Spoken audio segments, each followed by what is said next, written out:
Tashkent में शास्त्री जी की अचानक मौत के बाद दिल्ली की सियासत में भूचाल आ गया था।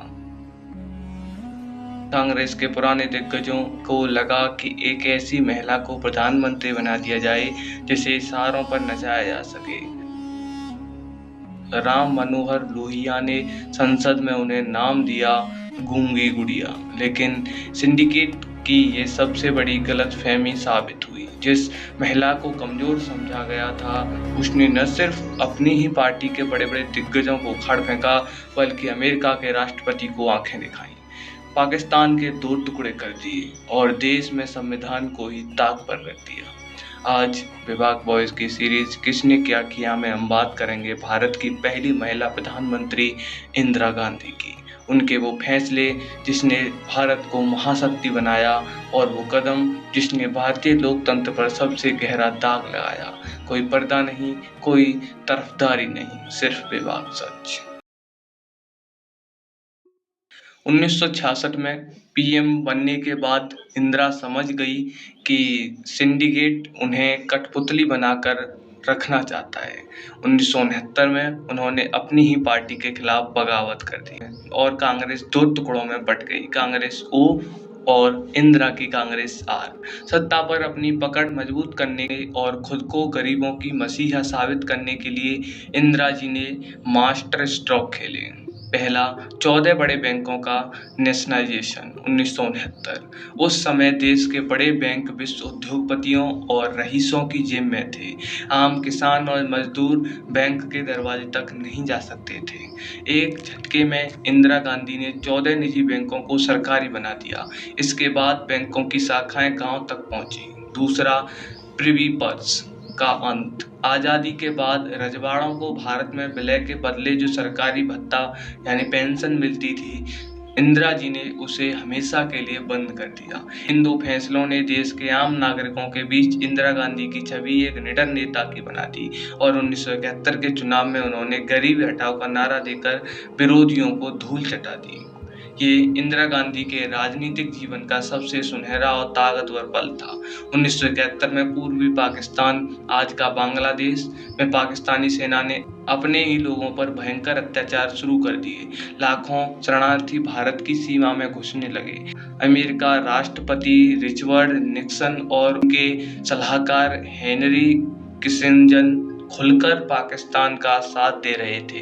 अमेरिका ने भारत को डराने के लिए अपना 7वां बीड़ा 7 फीट हिंद महासागर में भेज दिया, लेकिन इंदिरा गांधी घबराई ही नहीं। उन्होंने सोवियत संघ यानी रूस के साथ 20 साल की मित्रता संधि की, जिससे अमेरिका बैकफुट पर आ गया। इंदिरा जी ने सेना प्रमुख सेम मानेकशॉ को युद्ध का समय और रणनीति तय करने की पूरी आजादी दी। 3 दिसंबर 1971 को शुरू हुआ युद्ध केवल 13 दिनों में खत्म हो गया। 16 दिसंबर 1971 को इतिहास का सबसे बड़ा आत्मसमर्पण हुआ। 93,000 पाकिस्तानी सैनिकों ने भारतीय सेना के सामने घुटने टेक दिए और दुनिया के नक्शे पर एक नया देश बना, बांग्लादेश। इस जीत के बाद अटल बिहारी वाजपेयी ने संसद में उन्हें दुर्गा की उपाधि तक दे दी थी। 1971 के युद्ध के बाद दुनिया समझ चुकी थी कि भारत को दबाया नहीं जा सकता, लेकिन इंदिरा गांधी यहीं नहीं रुकी। 18 मई 1974 को राजस्थान के पोखरण में भारत ने अपना पहला भूमिगत परमाणु परीक्षण किया। अमेरिका, चीन और पश्चिमी देश हैरान रह गए। भारत दुनिया की 6वीं परमाणु शक्ति बन चुका था। पश्चिमी देशों ने भारत पर कड़े आर्थिक प्रतिबंध लगाए, लेकिन इंदिरा गांधी डिगी नहीं। सिक्किम का भारत में विलय 1975। सिक्किम पहले एक अलग रियासत था। चीन लगातार सिक्किम पर डोरी डाल रहा था। इंदिरा गांधी ने रॉ और अपनी कूटनीति के जरिए सिक्किम में जनमत संग्रह कराया और 1965 में सिक्किम को आधिकारिक रूप से भारत का 22वां राज्य बना दिया। चीन देखता रह गया और भारत ने अपनी सीमा सुरक्षित कर ली। अब बात करते हैं इंदिरा गांधी के उस रूप की जिसने भारत के लोकतंत्र की आत्मा पर सबसे गहरा जख्म दिया। इमरजेंसी की असली वजह क्या थी? 12 जून 1975 को इलाहाबाद कोर्ट ने एक ऐतिहासिक फैसला सुनाया। राजनारायण केस में कोर्ट ने पाया कि इंदिरा गांधी ने 1971 का चुनाव जीतने के लिए सरकारी तंत्र का गलत इस्तेमाल यानी भ्रष्टाचार किया था। लोगों ने उनका चुनाव रद्द कर दिया और 6 साल तक चुनाव लड़ने पर रोक लगा दी। अपनी कुर्सी बचाने के लिए 25 जून 1975 की रात इंदिरा गांधी ने राष्ट्रपति फखरुद्दीन अली अहमद से देश में आपातकाल की घोषणा करवा दी। इमरजेंसी के वो 21 काले महीने। जयप्रकाश नारायण, अटल बिहारी वाजपेयी, एल.के. सहित 1 लाख से ज्यादा विपक्ष के नेताओं और पत्रकारों को जेल में ठूस दिया गया। अखबारों के दफ्तरों की बिजली काट दी गई। प्रेस सेंसरशिप लागू कर दी गई, यानी सरकार की मर्जी के बिना एक शब्द भी नहीं छप सकता।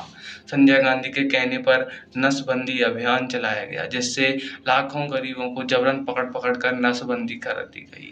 सुप्रीम कोर्ट के जजों को नजरअंदाज करके अपने मन पसंदीदा जजों को बैठाया गया। एडीएम जबलपुर केस में मौलिक अधिकार छीन लिए गए। सत्ता के अहंकार में लोकतंत्र की बलि चढ़ा दी गई। ये इंदिरा गांधी के राजनीतिक करियर का सबसे काला और अक्षम्य अध्याय है। इमरजेंसी के बाद 1977 में जनता पार्टी की सरकार आई, लेकिन वे आपस में लड़कर गिर गए। 1980 में इंदिरा गांधी फिर सत्ता में लौटी, लेकिन इस बार पंजाब में एक ऐसा तूफान उठ रहा था जो उनकी जान लेने वाला था। 80 के दशक में पंजाब में उग्रवाद बढ़ा। जरनैल सिंह भिंडरावाले के नेतृत्व में उग्रवादियों ने अमृतसर के पवित्र स्वर्ण मंदिर पर कब्जा कर लिया और उसे हथियारों का अड्डा बना लिया। ऑपरेशन ब्लू स्टार जून 1984। उग्रवादियों को बाहर निकालने के लिए इंदिरा गांधी ने सेना को स्वर्ण मंदिर के अंदर भेजने का फैसला किया। टैंक और बख्तरबंद गाड़ियां अकाल तख्त तक पहुंच गईं।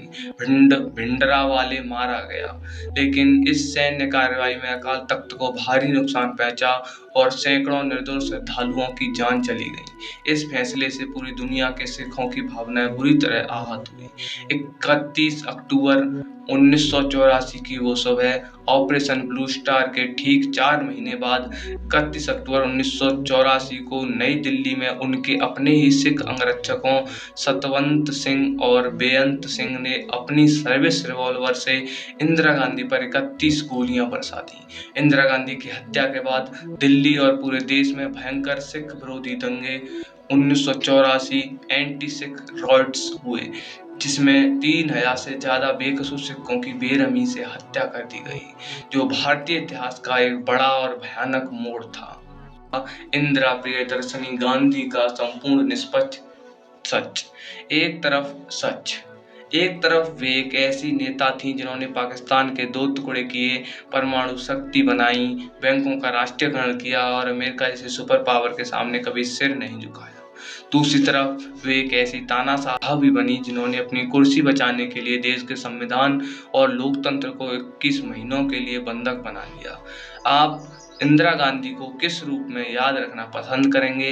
देश को महाशक्ति बनाने वाली आयरन लेडी या लोकतंत्र को कुचलने वाली आपातकाल की जनक?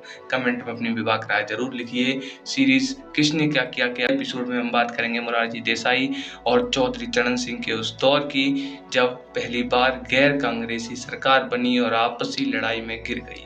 ऐसे ही अनफिल्टर्ड इतिहास के लिए विभाग वॉइस को सब्सक्राइब करें, वीडियो को लाइक करें और दोस्तों के साथ शेयर करें। जय हिंद, जय भारत। Next video.